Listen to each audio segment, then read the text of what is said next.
we're back. Welcome to another episode of Northern Lights. I'm your host, Tanner, joined today by the Doobie Dabbler team, the Dabbler Depot team, Cayle and Sam. Welcome, guys. Happy to have you here. What's up? How are we doing? Good to be here. Doing well. Happy to be here at the Seed and Sesh here in the studio. Excited to talk through some news today and just sort of chat about cannabis events generally. Yeah, absolutely. Sweet. So, Cayle, you've been on the show before. So people that watched last season, you probably have heard of Cayle. We talk about Cayle a decent amount. And Sam, we've known you for a while, but you just haven't been on the show yet. This is my first time. I've been a listener and I've been around, but, it's really awesome to be here to just talk about stuff and introduce myself and be a part of this. Yeah, the number of times that you were probably like 10 feet from our recording, because you would be over in the coffee shop. We would be just down the hall in the recording studio. It's like your Northern Lights family. So we're happy to have you. I'm adjacent. I'm an ally for sure. Exactly. But one of the reasons that we wanted to have you on is because you are sort of the events guy around here. You're the person who helps to coordinate a lot of, I'll let you tell me a little bit about what you do around here. Yeah, so I'm the events director for the Beer Dabbler, and with that comes, just the fact that, we put on the Doobie Dabbler. So I was one of the lead events coordinators with a full team in partnership with other brands to kind of put this thing on. So if we also do small-time retail events, like I have one tomorrow for a clothing drive and things like that, and those are things I organize around just around our retail areas. And then, I put on the Pride Dabbler, and I put on the Winter Dabbler as well, and now the Doobie Dabbler. Awesome. I dig it. Yeah. The Dabbler event series is one that I think is so well known here in the city. So I was so excited when you guys started to navigate into that cannabis space. I'll be honest. People know I'm not a huge beer drinker, but I went to the last Beer Dabbler and I had way too much fun. Oh, were you at the Pride Dabbler? So I missed the Pride Dabbler, but I went to the one at the State Fair. The Winter Beer Dabbler. one. Winter Beer Dabbler. And so I had a great time, walked around, tried so many ciders, and went home and had this experience of, like, sitting on my kitchen floor and being like, oh, this is what fun is. And you got dabbled out. Yeah, exactly. But didn't really have that experience with the Doobie Dabbler. Did perhaps some very large sized dabs and consumed a lot of samples. Yeah. It was a fun time. Yeah, glad to hear. Yeah, Doobie Dabbler is like the biggest project I think I've ever done in my entire life, and I'm pretty sure it's the biggest in like Dabbler events. Like I don't think we've ever done multiple day events before that I've been told about. We've tried to do stuff like that in the past, and it really didn't make it out of like the concept period. Like we definitely tried to do like a back-to-back thing, but it honestly, like 2 days is just a lot usually for a small team, but this one was awesome.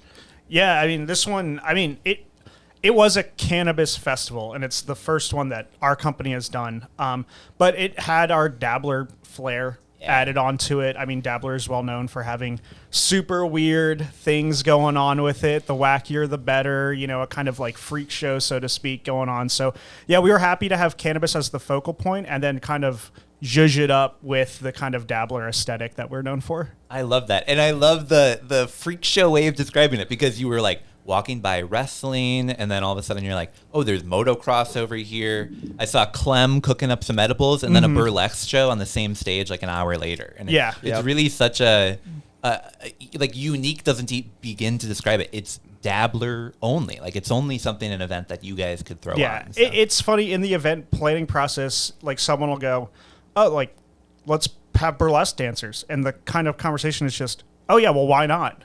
And it's like, all right, well, but if you bring it up, it's like, well, now you got to go pull that thread, figure out the feasibility of it, bring it back to us, and just talk about, like, this is what it's going to look like. I'm thinking this showtime. I have this quote from these artists. And then we as a team go, all right, yeah, sounds good. Make it happen. For me, I was in charge of a large part with the music booking and the talent acquisition. I worked with Jordan on that. And, it is just kind of like, well, we want to do this many bands and we want to do this. And, our leadership is like, all right, go. Figure it out. Have fun. That's really cool. Yeah. What were some of the big differences that you guys noticed between like an alcohol forward event that you guys are really well known for and then more of like a cannabis oriented event? Like, do you try to appeal to a different clientele? Do you plan different activities at it? Sort of what is the mindset between that? So I think with an alcohol forward event, in both situations, like your transportation, like first and foremost, like thinking about just organizationally, like transportation has historically always been a big thing with the Dabbler, making sure people can go from one spot to another safely. But there's like another level of risk and the unknown of having that many people in one place consuming. And, you know, the Seavers Farm, too, had bars that they normally activate for their Seavers Family Festival. And so that was something that, you know, in the early process, we were really trying to figure out, you know, are people going to consume both? Are people going to want to consume both? Like, surely they're going to. And so, like, from a risk perspective, that was definitely something that we looked at. And we honestly were really happy. Like, you know, I've gone to a lot of festivals where it's very obvious that people are consuming cannabis, among other things, and still consuming alcohol. For sure. And, I mean, people are fine as long as you've got the medical teams and things like that available. I'd say from an activities perspective, you can incorporate a lot more things from someone's childhood. I think when people are drinking and with an alcohol-forward event, it's like, let's have more games, let's have more engaging activities, things that people can do together. Like, I know from our booth, our Seed and Sesh booth at Pride, we had like a big Plinko board. And that drew a lot of people. Like, we were in the middle of the baseball field, effectively. We didn't have our own tent just because we had to have shade for a DJ booth here and a DJ booth there. And so we have this giant Plinko board, and we're all just standing out in the middle of the spot. And I thought it was going to be hard enough where I could just go, hey, guys, yeah, if you sink the ball, you get a seed. And suddenly everybody took all of our seeds. Yep. But you could hear cheers throughout the entire place when somebody would make it or someone would get just too close and then they'd fail. And so, you know, activities for a cannabis event, it's like, you know, we also leaned really heavily into our vendors because our vendors have gone to a lot of cannabis events. And they've been a part of legacy, and they've done creative things in the past. And so, like, we really, in the early stages of things, we really talked to a lot of vendors at events. I know Sergio did, and I did here as well, is just, like, figuring out how can we feature your brand in a way that is important to you, but also engages the consumer. And it's like, you got a game. Like, Raiden Labs did a sync one, win one. Yeah, like, for sure. I saw that. I know, like, we had Lit Pinball. They just brought pinball machines. It's like, that's cool. Everyone likes to play pinball. I don't think, you know. But, like, you know, Seavers also, with the infrastructure that was there, having, you know, mazes and pumpkin blasters. Like, I like to blow stuff up, so the pumpkin blasters were pretty cool. And they just have a lot of kids stuff, but, you know, if you keep the kids out and the adults don't now feel weird, you know, going and interacting with all the stuff, like, you know, if you have a grown man on a tire swing, like, that's pretty fun.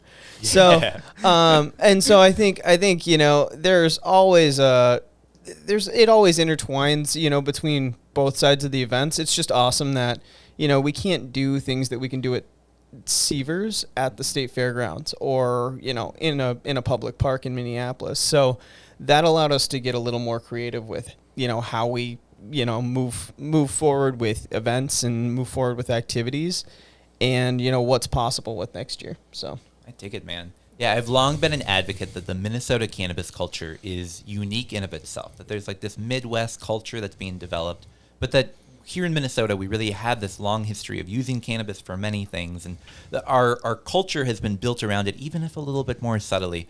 But it's really cool to see this Minnesota cannabis event culture being developed. Like, I remember going to it was actually one of the Legacy Cups like 3 years ago, and there's a couple hundred people there. It was cool to see so many people turn out for a cannabis event.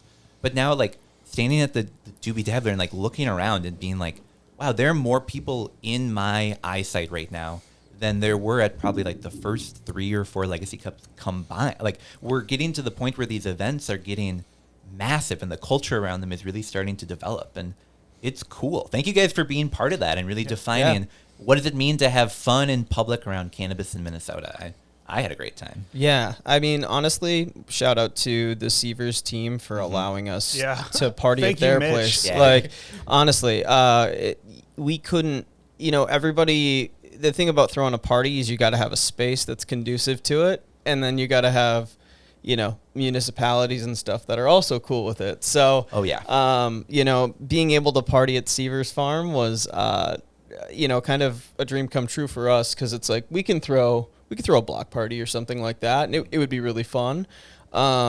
But you just can't get away with as much as you can on private property. Yeah, private property helps a lot. I mean, just with the way that the cities kind of look at cannabis, I would love to have sampling at my beer dabblers, but there's a kind of like there's an insurance issue about that. There's just a city law issue about that, and so like I'd want to get these cannabis brands involved. And in a lot of ways, like I spend so much time speaking with breweries, other alcohol forward vendors, and then I started making my way into the cannabis world, and I want to get these vendors that I'm building relationships with involved, but I can't. So putting it on private property, having it cannabis focused is like a really big win for a lot of the relationships we've built. Yeah. As far as like the culture aspect, I mean, events are fun, vendors are necessary, but I think, I come from a place that I don't come from the Twin Cities. And so when I moved here and I saw how many events were just going on, I was like, dang, this area loves throwing the parties, having a cultural atmosphere, getting people gathered together under one idea together to do a thing.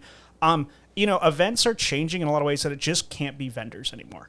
Vendors at 10 by 10 booths aren't going to cut it anymore. And not to say that vendors are bad. And like I go up and I speak with vendors when I go to events in my personal free time. But like if I do a lap and I've spoken to every vendor at whatever event I'm going to, like I'm going to start wanting to look for things to do, and I'm going to want to do that. And so with the Doobie Dabbler, we had the privilege of just having a team that has wild ideas. Like going like, well, obviously the dirt bikes are going to jump when the wrestler guy suplex this guy. Like, why wouldn't it happen that way? But it's not just vendors, but people come out, they do this thing, then they go to a vendor and they're feeling good. And then it's good relationship building for our vendors. And so, that was really important to us. And, events are going to have to change that way. And events are new for the cannabis industry as things open up for them. So, so we try to break news here on the podcast as much as we possibly can. Can we expect another cannabis event in the Dabbler team history? Are we willing to talk about it? We can cut this if not, but. There's conversation. I think we're gonna have to do it again. We're gonna have to. Obviously, that iron's gonna get put back in the forge, and we're gonna refine it in a lot of ways, and we're excited to do so. But we can. You guys can expect another cannabis event from us. Yeah, absolutely. I mean, last year we did just a Halloween parking lot party at 7th. Yeah, that was really fun. Time. So we're looking to do something creative this fall too, like maybe not on a large scale, but now with Seed and Sesh, available to be activated, this fall, which is super dope. And then we also have West 7th, which is still humming. And we have the coffee there, and we also have a larger parking lot that, we can fence off and rock and roll like we did last year. So, we've talked about a winter carnival in the past. We've talked about a pool party in the parking lot. I mean, it's getting a little cool for that, but we have, there's a lot of opportunities just even locally, but I think if Sam's still got it in him. I mean, I have some ideas about stuff. I'm interested to see where festival culture goes. For sure. For cannabis, when craft beer really took like a big kind of like charge, and people were, IPAs became cool again, and all of a sudden macro had to contend with micro brewing processes. Sampling events became a big thing, and a lot of them came out, and I anticipate something really, really, really similar happening with cannabis. And like I would just say to like any brands who are interested in just becoming recognizable in the culture, you're gonna have to partake in events in some capacity, whether it just be a 10 by 10, or you're going to have to put on smaller scale stuff if you have a retail space. Not everyone has a retail space, which is why it's important to work with your local community. In a lot of ways, events, and we talk about them as like this kind of business, like very practical way, but these festivals, these gatherings are a place to build a culture, and a culture starts the conversation. If you want to be in that conversation, be there at that gathering. It's exciting. I'm ready to see what's going to happen. I'm happy that Doobie made a kind of strong argument for the definition of what cannabis culture is going to look like in the Twin Cities area and in Minnesota generally for a little bit. I'm excited to see how that changes things. I'm excited to see other cannabis events come up and, do wild and wacky things. That way I can go, oh, that was such a good idea. Like, why didn't I think of that, Well, keep it up. I think I've been to every cannabis event that you guys have hosted thus far. I've been to the Halloween parking lot. I got to be at the Doobie. And I think like we were talking about earlier, that Dabbler culture, the essence of what those events are applied to cannabis is it's a fucking fun time. That's for sure. Good time. So tell me a little bit more. You were talking about those activations here at the Seed and Sesh. I remember being here like 420 weekend, seeing tables all around here filled with people. What kind of events do you guys host here? Yeah, so historically we've done classes. We do our Tuesday night homegrown meetups, which have consistently started to get bigger and bigger, and we've got a good group of community that's really forming here. We've had burlesque shows here. It was awesome. It was awesome. It was really awesome, actually. I was a little nervous, and then then it was a lot of fun. It kicked butt. It was super sick. People were super jazzed about it. I've even shut down Seed and Sesh for a bachelor party, like a 420 friendly bachelor party, and basically got to kind of guide these guys through different forms of consumption, and we got to get out the volcano. So yeah, that was really fun. But right now what we're looking to do is we're looking to have more vendors coming in. People with products, people with something to show. Whether that's Tuesday night, like Tuesday night might get bogged down. It's a great night for people to just kind of come out and do stuff, but having more vendors coming out with their products and showing exactly how they work, and maybe being able to jump here in the studio, turn some cameras on, and get a quick shot of them. And then we can speak to it a little bit more, because like as a retail shop, it's great to just have product on shelves, but when you can get the guy or even one of the sales guys or one of the experts in here to record content and also, teach people, I think, it'd get me out of my house to go and see how something works. Also, we're looking to do more, more classes, more educational content, more hands-on stuff. So we've done some free educational courses here. And we're looking to do more paid stuff as well, where people can leave with a little bit more than, maybe a seed or something like that. Cool, man. Yeah, no, I think that really sounds like a fun time. Like every time that I come here to the Seed and Sesh, I have a great time. It's cool coming and hanging out here, and it's a cool place for hosting events. That's for sure. Yeah. Also we're looking at getting open decks in here. We at the Doobie Dabbler, believe it or not, like the stage in the back had a lot of some electronic music going on back there, and we've had interest in turning on the sound reactive lights in here and dimming the lights a little bit and letting the place flash. And so I kind of want to open it up. We could have a small little silent disco or something like that if the cops get mad, but we're on Payne Avenue, like people are cool with it. I know Cadence has little concerts down there. So I'd like to do some music here. I'd like to do more burlesque. If we can get the people out here, we'd love to do it. We'll probably have to block out the windows a little bit better next time. Yeah. But yeah, no, there's a lot of different ideas that we have, moving into the winter, as events start to wind down outdoors, being able to utilize the space better for people to just, have a good time, or rent it out to have a good time. Yeah, there's just another conversation. We do the winter beer dabbler, and it's notorious for being cold to the point where tap lines freeze outside. You're duct taping like hand warmers to them to try and thaw the beer for these people who want to sample. That's another conversation. We do live in Minnesota, and it does get cold. And, a bigger conversation of just being like, all right, how does cannabis handle that? How does, what are we going to do if we want to do events? Cool. What event spaces are open to us? What avenues? Are we going to do a winter doobie dabbler? Like, what does that look like? Is there going to be a snowman one day with a doobie in his mouth? Kind of just seeing. People show up for it. It's wild, and I think it speaks to just Minnesotans in general, what they're interested in, and being proud of where they're from. I think that culture is really what's going to drive the desire to come to these events. I like it, man. I think both of you guys have a really unique perspective on this industry, coming at it from the event side, coming at it from the retail side, coming at it from the cannabis side. I think it's, like I said, you guys put on cool events. Yeah, we're excited. Well, thank you. Yeah, thanks. All right, well, we're going to take a short break here. When we come back, we got an interview with Matt DeLong from the Star Tribune. But guys, before we go, I do have to ask you one quick question. Oh, yeah? So we're taking a break from the news this week, but we had a poll come out from NPR, Star Tribune, and Care 11. Okay. If you had to guess, what percentage of Minnesotans reported consuming cannabis. This poll just came out a couple days ago. This includes both cannabis and hemp-derived THC products. You're going to have a better guess than I am for sure, Cayle. I would say about 40%. What do you think your guess is? Man, I have no idea. Wow. I'm going to go with... Maybe it's less. I don't know. Honestly, I think it's going to be more. I'm thinking 52. Let's do that. That feels good. So I have to say, I was personally shocked by these numbers. And we'll be sharing them right after a break. No, I'm just kidding. No, 14%. Oh, wow. Only We were so 14% reported. I think 30% of Minnesotans are lying. So 30%. only one in I thought five. it was way more. Like, Absolutely. It just seems so, like...